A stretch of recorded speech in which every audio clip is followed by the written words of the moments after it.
Any graduate of Philosophy 101 will tell you that before you can have an intelligent discussion on any topic, when both parties participating in the discussion must first coordinate their definitions, lest they use, if they use the same words but with different definitions, it'll be a mess. It'll be just a big old hot mess.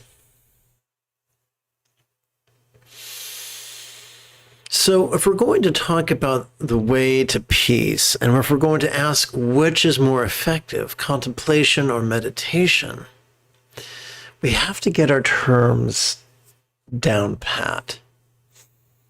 In the contemporary Tibetan tradition, a Gelug teacher will first teach his students the Lam Rim. The Lam Rim claims to be an outline of all the Buddha's sutric teachings.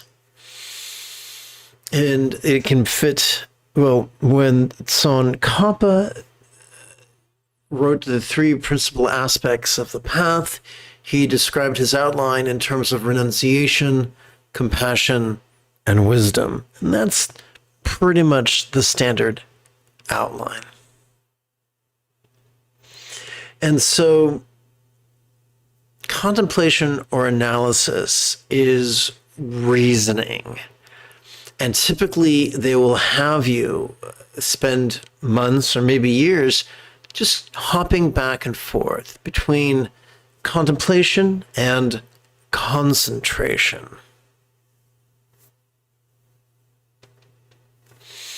And typically it isn't until the student has become very, very familiar with that they begin introducing things like refuge and bowing and recitation and visualization and purification mantras and guru yoga mantras, and then 3 years or 6 years or 9 years or 12 years later, they begin teaching a form of Mahamudra meditation.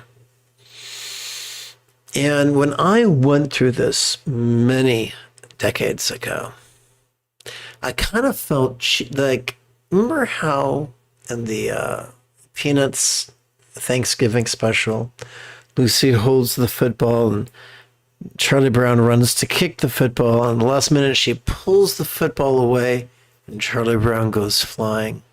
Well, that's how I felt, because I really wanted to become a Buddha. My teacher said, master the Lam Rim. So I did. They said, master Lo Zhang.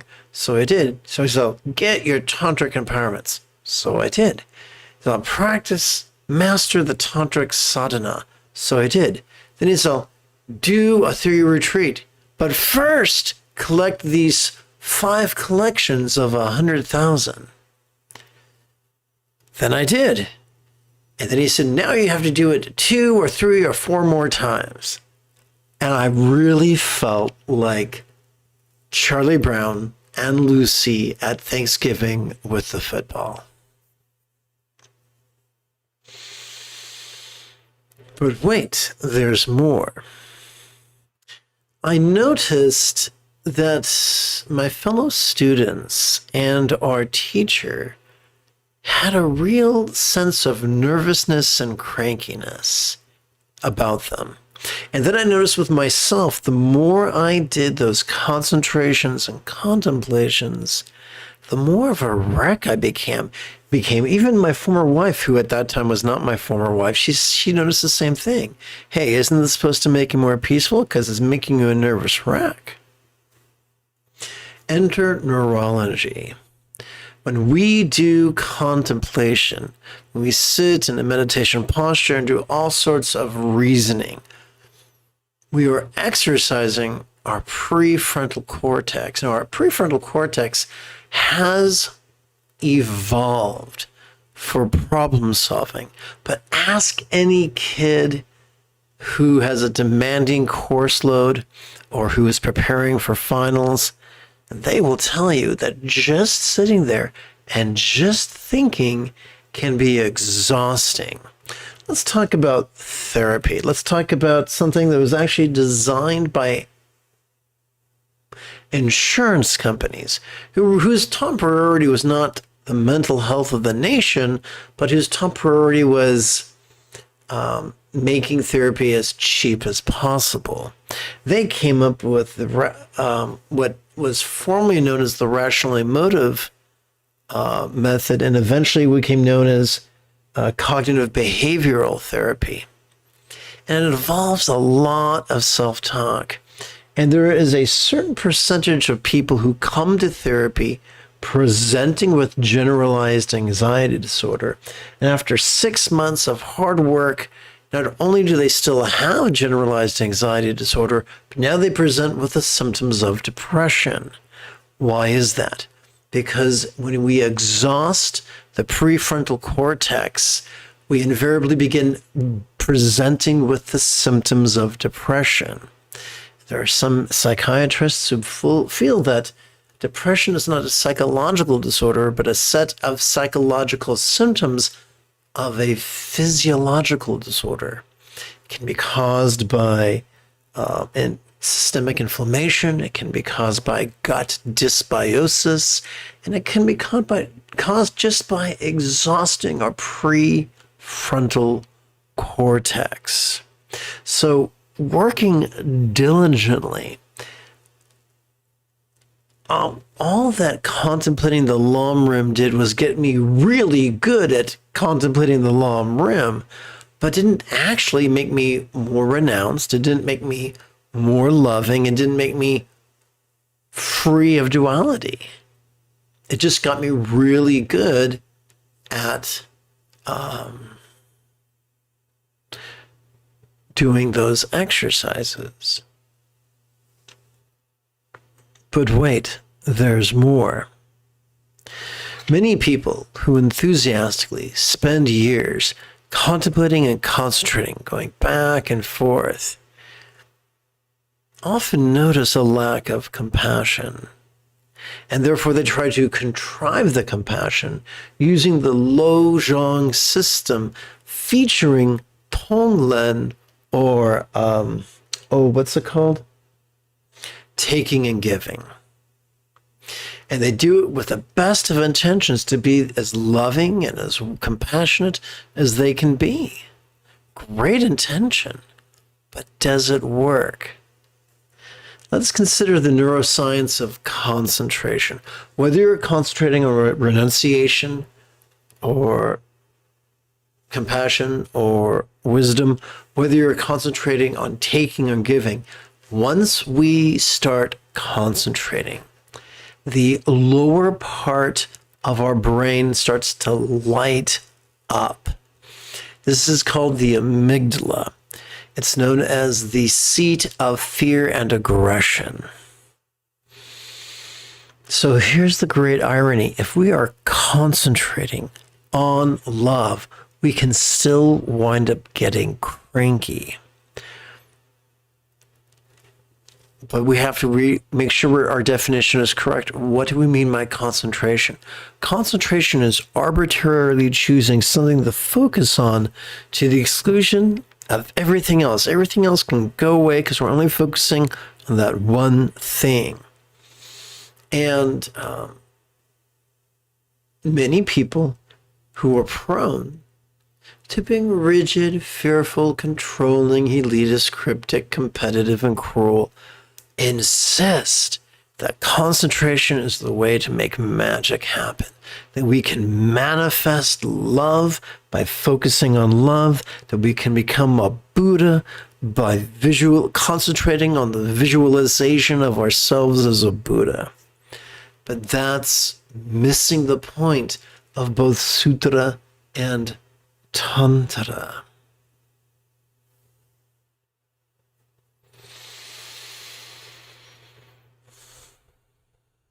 I'd like to read to you a very famous prayer composed by the late Dojum Jigdral Rinpoche, in which he explores the folly of contemplating and concentrating. Now, let me just check on something real quick before we do that. Let me just get my ducks in a row. Before we do that, I'd like to take a moment to remind you that if at any point during the remainder of this live stream you have a specific question about Buddhist chanting, Buddhist meditation, Buddhist philosophy, or their application, simply type your question in great detail in the chat window. If you are using a laptop or a desktop, that chat window will be on the right. If you are using your smartphone in a vertical manner, that chat window will be down here. Now, you may click the send button and wonder why it takes a short eternity for me to respond. Well, first of all, there's several delays when working with the YouTube platform. And I typically only check for questions once every 8 minutes. So if it seems like a short eternity, please do not take it personally.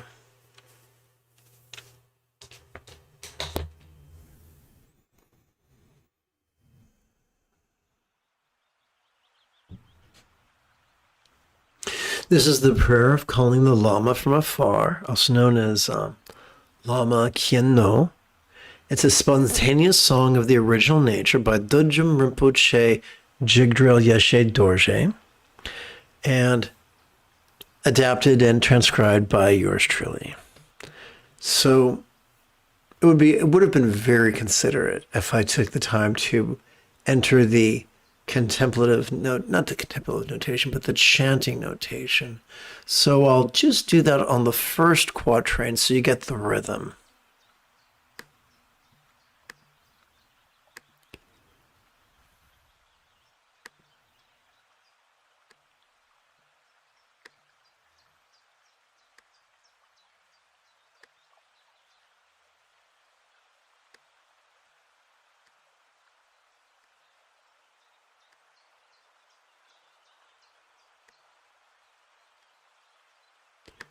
Okay, thank you for your patience. So here we go, together. The essence is the primordially unchanging, innate nature free from elaboration, which roses the youthful vase body, the originally pure profound clarity. And of course, vase body is a nickname for the Dharmakaya, which could serve as a metaphor for the mastery of awareness and letting go.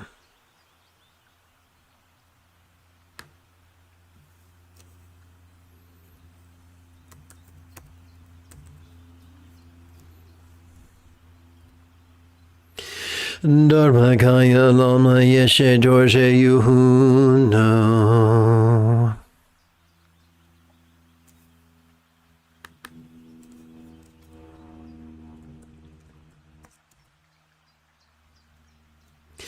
Please grant me the blessings to attain great confidence in the view. So the view is simply the wisdom of noticing and releasing. Let's continue. The nature unceasing conjoined configuration of luminous clarity. So clarity just means we're mindful. Luminous means that as we relax, that which we clearly notice can now feel as if it was as non-graspable as a beam of light. Dwells as display of the 5 spontaneously present 5 certainties. Perfect time, place, time, teacher, lesson, and student. Sambhoga Kaya Lama Yeshe Dorje Yuhuno. The Sambhoga Kaya is a metaphor.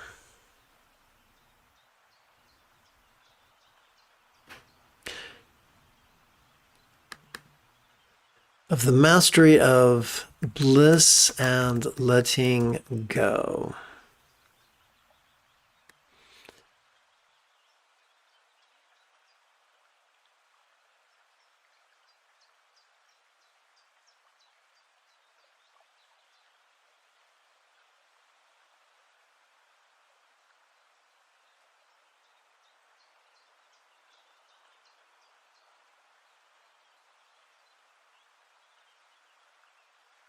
Let's fix that bad boy. Dwells as the essence of the all-pervading naked awareness emptiness.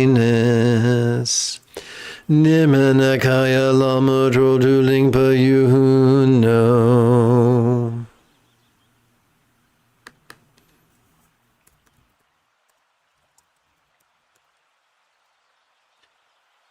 So here's something really cool. The highest love is spontaneous and uncontrived. It is a fringe benefit of practicing mindfulness and meditation. So instead of contriving it and forcing ourselves to experience love, when we stop concentrating and start just noticing and releasing, then the bottom part of our brain stops lighting up, and the part of our brain responsible for empathy, the anterior cingulate gyrus, lights up spontaneously. Please grant the blessings to accomplish great progress and action. So consider, if you will, a spectrum. On one end, we have being completely contrived and buttoned up and perfectionistic and controlling. On the other extreme, we have someone completely scattered. In the middle point, we still have someone who's spontaneous, but instead of being scattered, they're centered in their spontaneity. And that happens automatically as a fringe benefit of practicing Ati Yoga or Trekcho or Dzogchen. Together, the primordial ground of one's own awareness is unchanging and unmoving. Whatever arises as the expression of Dharmakaya is neither good nor bad. Let's explore this. So, whether we experience joy or sorrow, it's just an emotion. Whether we are thinking about how to kill someone or how to feed someone, it's just a thought. Whether we are intending to do bad or intending to do good, it is an intention. Whether we are recalling something painful or something pleasurable, it's just a recollection. Whether we see something pretty or ugly, it's just a sight. Whether we hear something melodious or discordant, it's just a sound. Whether we feel something pleasurable or painful, it's just a sensation. Whether we experience something delicious or disgusting, it's just a flavor. Whether we experience something as fragrant or rancid, it's just a scent. So it's not that we're not perceiving, it's that we're not because we notice and release, we are less apt to fall into duality. Together, since awareness of nowness is actually the Buddha, the completely free serene Lama is revealed in one's innermost heart. So, awareness and letting go is the ultimate Lama. Bliss and letting go is the ultimate Lama. Love and letting go is the ultimate Lama. Presence is the ultimate Lama. And by the way,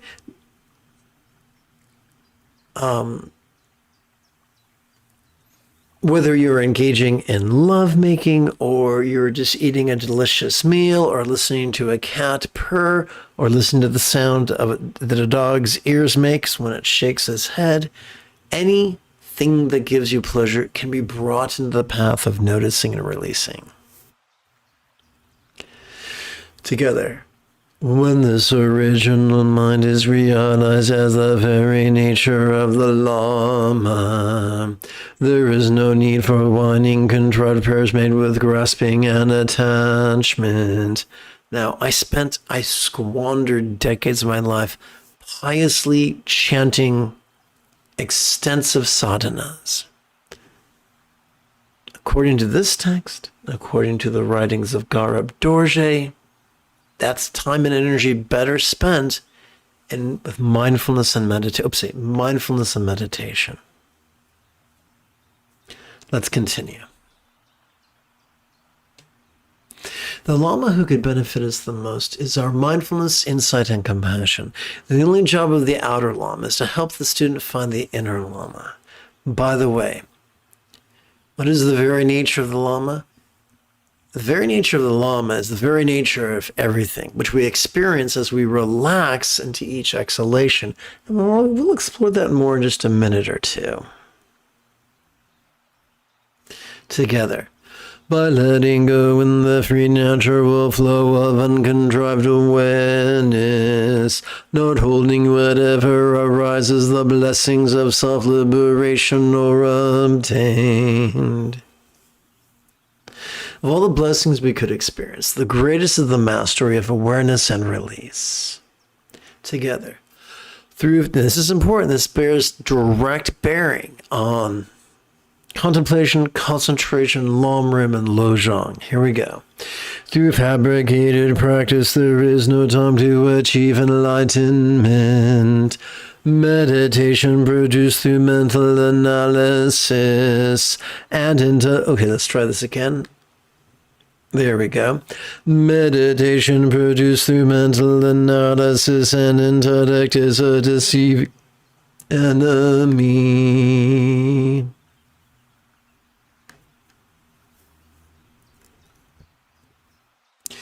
Regardless of the promise of patriarchy, of fundamentalists, and of pseudo-intellectuals, the most effective meditation is the easiest meditation of noticing and letting go.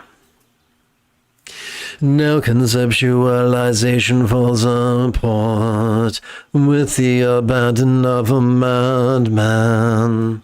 May this life be spent in a state of uninhibited naked ease. Vulnerability is the price we pay for peace, as well as a symptom of liberation. When I first heard of naked awareness or naked vision or naked ease, I thought it was, dirty tantric yumminess. But no, it's just, the joke was on me. It was just a metaphor for radical vulnerability, not protecting our circumstances or our body or our relationships or our mind, going through life heart first, completely vulnerable. Together. Be joyful in whatever one does, O practitioner of the great perfection. When we have mastered mindfulness, take two. What have we mastered? Mindfulness, insight, and compassion? When we practice them spontaneously, habitually, easily, and effectively. A lineage son of the lotus worm is born is happy in any company. A great treasure for healing Lama is a protector without rival. Teachings beyond compare, hot essence of the Dakinis. Having dispelled the heart's darkness of great ignorance, in its own place the undiminished sun of luminous clarity shines continuously. So luminous clarity is just another way of saying awareness and release. This good fortune is the kindness of the Lama, the only Father. Oh, an unrepayable kindness, only remember the Lama.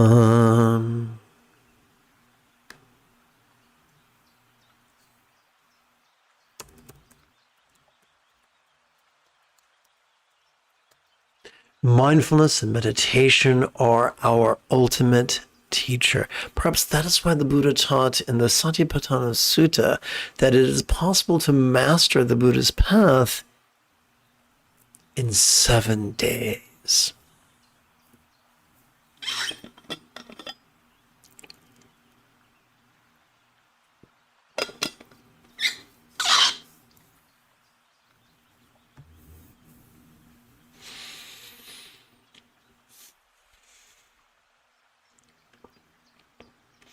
I look forward to reviewing the meditation instructions and then meditating with you in less than a minute.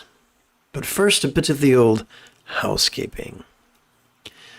This is Lama Jigme Gyatso of the Buddha Joy Meditation School. Welcome. Let's try this again. This is Lama Jigme Gyatso of the Buddha Joy Meditation School. I've spent more than half of my life studying, practicing, and then reverse engineering all the teachings and techniques of each sect of Buddhism so that I could play the Qui-Gon Jinn to your Yoda, so that you could quickly and easily become the person that your dog already thinks you are. Welcome to Meditate Like a Jedi, which is made possible due to the generosity of viewers just like you. This brings us to this evening's primary practice.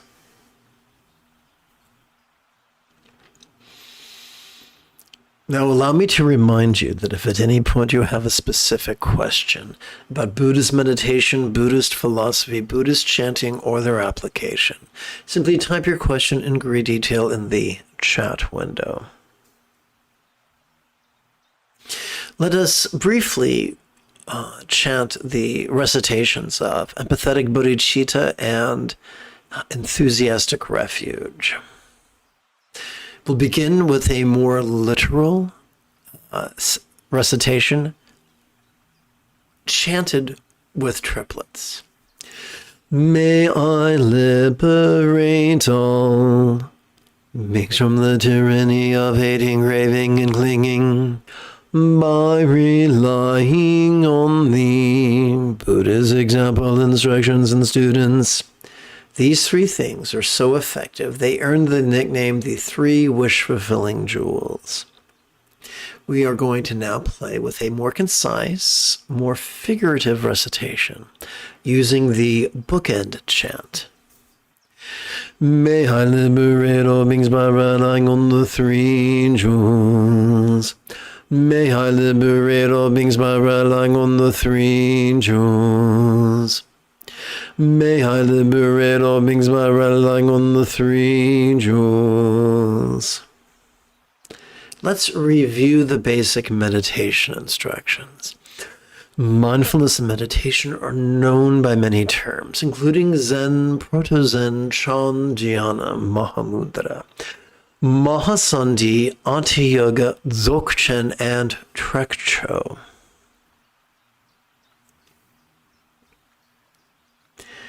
What is the secret to mindfulness? Every time we inhale, whether we know it or not, we automatically access our sympathetic nervous system, which has not evolved for active concentration, but which has evolved to simply perceive, and to do so vulnerably, passively, viscerally, and randomly.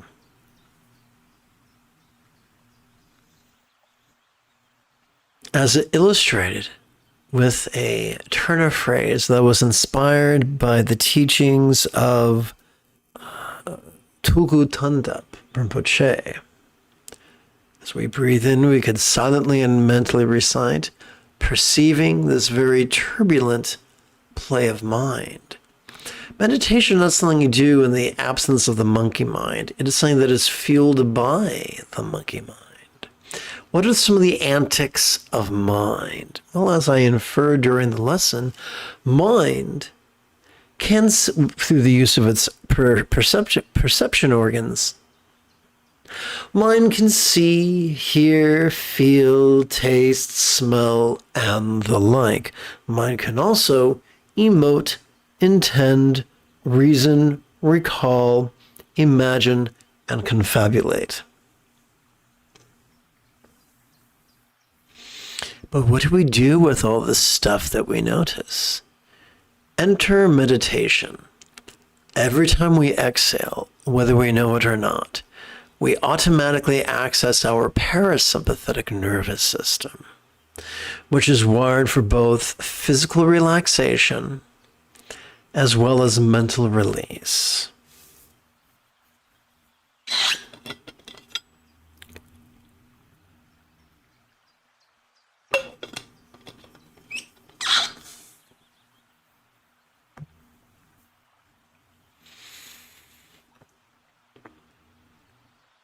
During our exhalation, we could silently and mentally recite that which was inspired by Chagdud Tulku Rinpoche, relaxing into mind's non-graspable nature. Now, we do not need to make the mistake of superstitiously and rigidly believing that mind is literally non-graspable, nor do we need to pseudo-intellectually strive to prove that mind is literally non-graspable.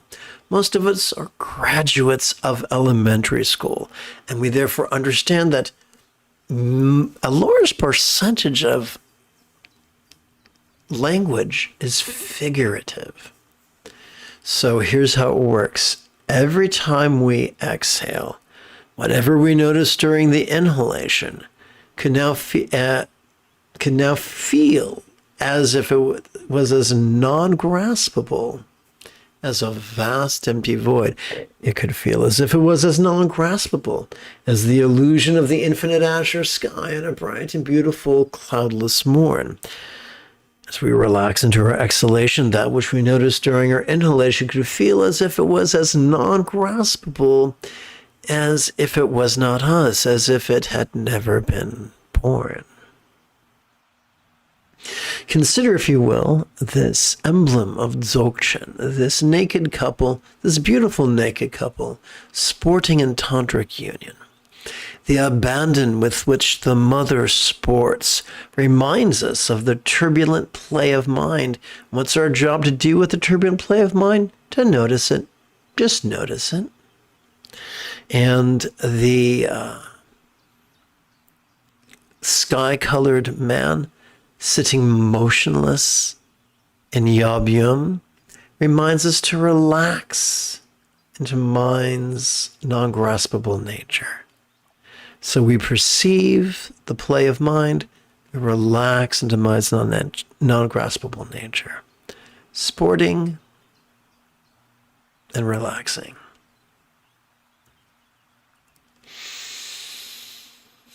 Together as a team, let us now meditate as transformatively as Yoda on Dagobah under the guidance of the Force Ghost of Qui-Gon Jinn.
Here's the great irony. Whether you're feeling pleasure or pain or peace or turmoil, play with this 12-syllable exercise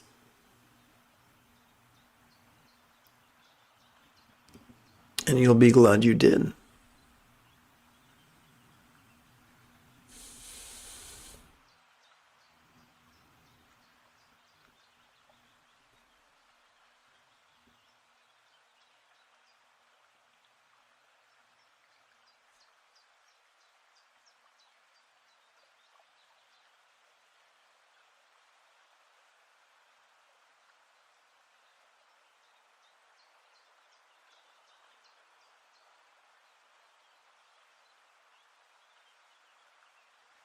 Let us switch gears from the 12-syllable exercise to the 3-syllable exercise.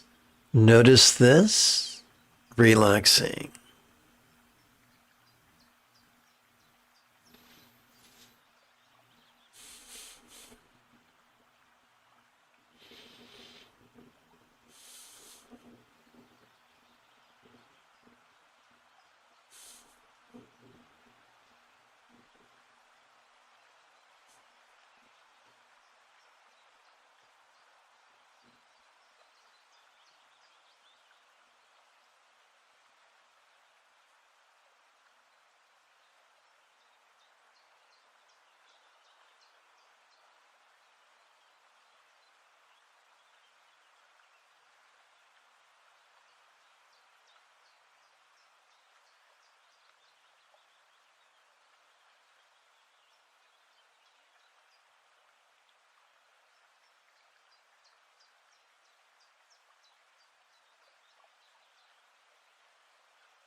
And now let us switch gears from the 3-syllable exercise to the 1-syllable exercise. As we inhale, we label our perceptions with the demonstrative pronoun this.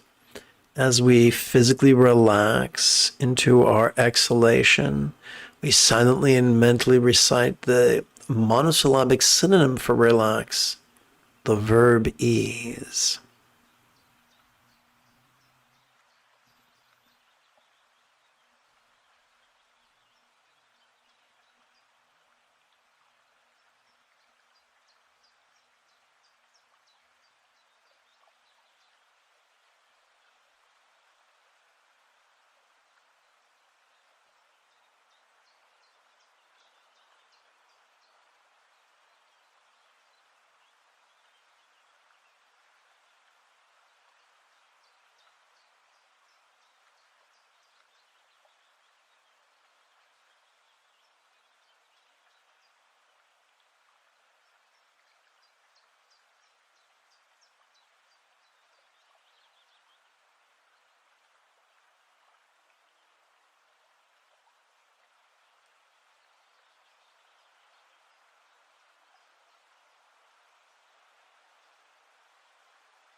Let us seal this evening's meditation with a bit of the old chanting, beginning with kind ethics and concluding with the four immeasurables. May all beings practice of kind communication, conduct, and calmness, for the spontaneous and uncontrived. May everyone be free from misery. May everyone be happy. May no one be separated from the happiness. May everyone have balance from the tyranny of hating, craving, and clinging freed.